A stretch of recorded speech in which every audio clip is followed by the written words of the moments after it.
Thank you for filling out my survey on what your dreams mean to you and what they are, the things that hold you back from getting them, and what you want to do and need in order to make them come true.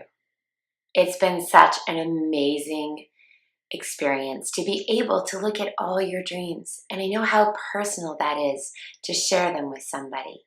So I thank you for that. And in return, as promised, here is one of my greatest marketing tips that I've recently learned from a mastermind class that I'm taking, as well as a social media class. This is like being an intense graduate school for how marketing and social media now work in our society. Marketing is not something I'm comfortable with. I got to live a life of following this list of dreams, 101 of them, for the last 10 years. And I know how it changed my life.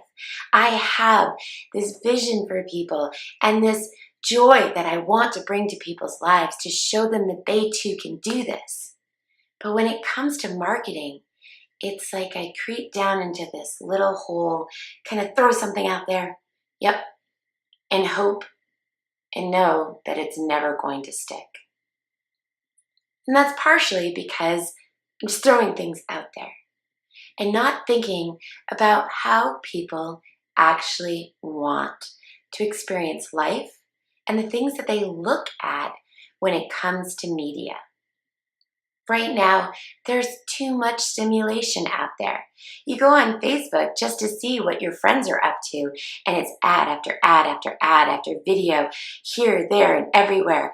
And you're trying to scroll through, and you've actually learned, if you think about it, how to block out. So if you're paying for Facebook ads, these people are going past, yes, they're seeing them, so that is something like reach on Facebook, but they're floating past them and not even registering them. When I go through a magazine, online or in hand at an airport, I tend to gloss over all the pages. I don't look for it.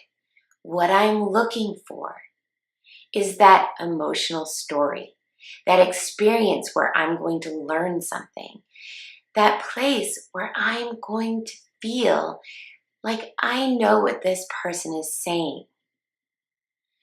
If you think about how we were created as humans, we are automatic storytellers and story listeners. It is how we find entertainment.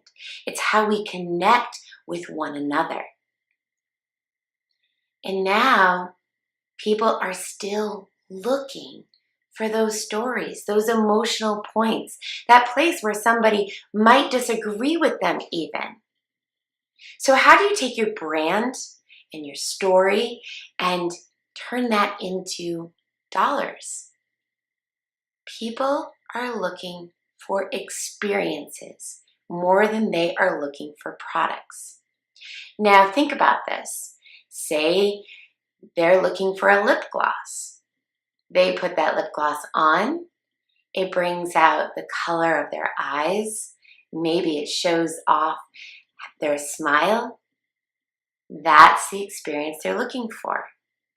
That's the story about them, how it makes them feel. I'm a writer, and in writing, number one rule, top rule, is that you show, don't tell. So if you're telling somebody what your product is and how it's going to change their lives, they've heard it 5 million times. They've heard all the catchphrases. Even if they haven't looked directly at them, they've been bombarded all day long. So how do you break through that? Number one thing is imagine who your client is. The person that you can most help. Yes, you have your numbers that you're trying to hit, and that's a very hard place to be. But you have to think about what it's doing for the person that you're selling to. What's their experience going to be? So they go and tell all their friends, and it grows exponentially.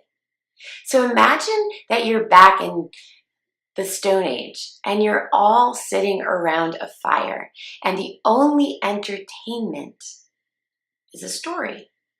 But you're in competition with all your other people in your village to be the best storyteller. Now, it's not going to be about your story. It's going to be the story that makes everybody feel.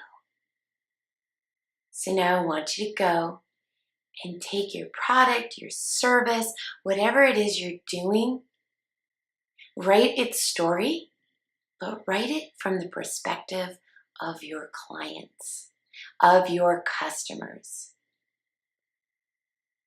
And then create something, whether it's a picture, whether it's words, that brings that story to life. Elicit an emotion, whether it's a pain point and you're going to bring them out of it, or it's just this luxury that they're going to feel in their lives. And now I'm giving you one more challenge. You all told me your dreams. You all told me that there are still dreams that you want to pursue. So begin to write your story. Start making a list if there were no worries, if there were no fears of what you would want in your life. If there were no rules and no way that you could fail, what would you want? Where would you go? How would you live your life? And just begin to imagine that. Be amazed at how powerful that can be. And if you need a little help getting there, well, come on over to daretodreamfestival.com or Dare to Dream Marcy Nauld on Facebook, and we'll start helping you to get there. Have an awesome dream-filled day. And once again, thank you.